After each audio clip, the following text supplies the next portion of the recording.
Hey y'all, welcome to Hillbilly Garage. Working on doing a little pocket porting on these heads here, and wanted to bring you in. I got them set up where I could take you through my stages, and down here on this end, you'll see how this lip lives on the guide for the valve stem for the exhaust port. See how thick that is right there. And then you come down here and you see that I've taken off the top part of that lip.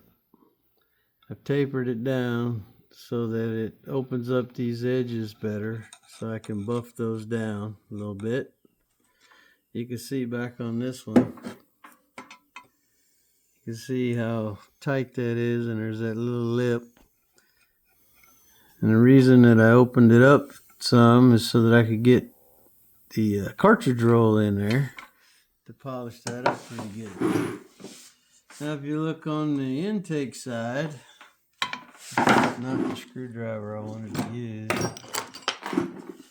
You look on the intake side, I did already start, but I took my cutter and I knocked this edge of the wall away so that it opens up this better, so I can get my tool down in there to clean up that ramp. Over here on this one, you can see that I have cleaned on the ramp. Took my ball grinder, which is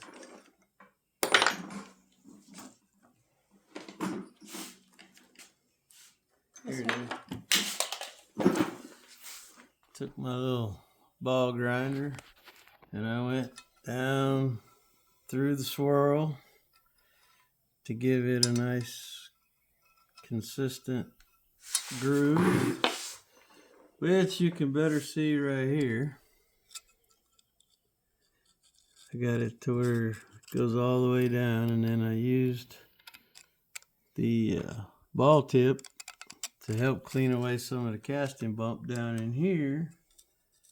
So like I said, you can see I've shaved these back just a hair. I didn't cut them back like the exhaust because it wasn't necessary. And then over here you can see I've taken my cartridge roll and I've cleaned up the sides. I brought it up the swirl and across the bottom.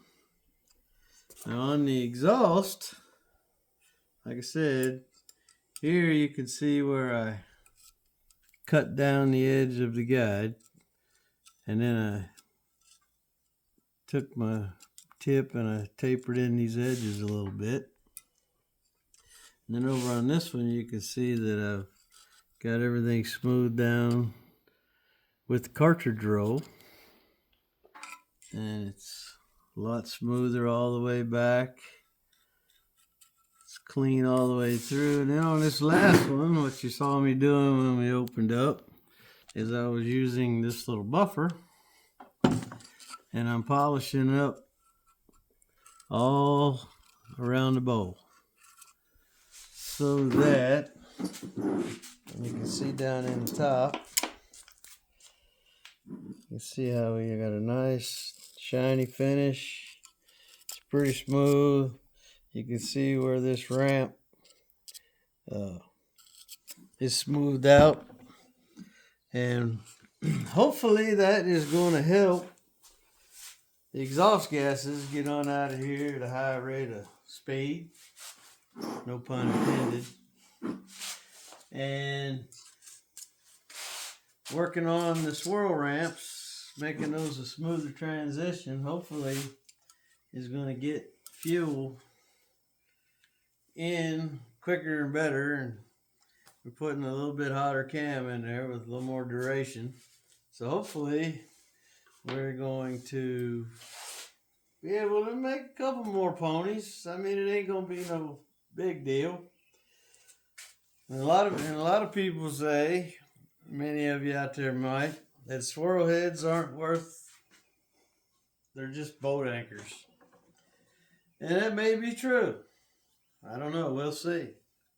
Uh, just depends on what kind of vehicle we're going for. We're doing some sort of an S10 or a Colorado or something like that, hopping it up. Thing's gonna make plenty of power, especially you've got the smaller chambers. Uh, get a little bit more better air and fuel in. Get the exhaust out faster. It should do pretty good. And you come over here, take a look at this one. Shine it right down in there. No, don't block the sun. You can see how slick and clean those exhaust ports are. The sun is shining in them. And polishing up the exhaust ports is okay. You want some texture in your intake runners because that keeps the fuel atomized, but the exhaust ports can be as slick as you can get them because the faster it'll leave, the better off you are. And of course, I think I might have already mentioned it, but I'll bring it up again. I gasket matched the exhaust ports and the intake ports. So, and I was working on the intake last night and I gasket matched it as well. So when we hook all this up, we should be able to get about the best flow that this little motor is going to offer. Short of spending $1,200–$1,400 on a set of heads. But if that's what you're looking for, I have been told that you can see as much as 450 horsepower out of this little 305 if you do it upright. Of course, that involves a stroker kit. That involves $1,400–$1,500 heads, single plane intake. So, sky's the limit, or at least 450 is. We're not gonna make that out of this one, but we're gonna make a few ponies out of it. And I'm not dissatisfied with this. These are working out pretty good for us. But it's a little bit short and sweet tonight, but I just wanted to bring y'all up to speed on this, and we appreciate everybody. Ask you like and subscribe, share with your friends, throw them comments out there. I'm really hoping to hear about this. There's got to be some opinions out there. Y'all got to be laughing or whatever, thinking I'm crazy. But go ahead, throw it out there. We'll enjoy it. Y'all have a real good evening. Take care of yourself. Bye.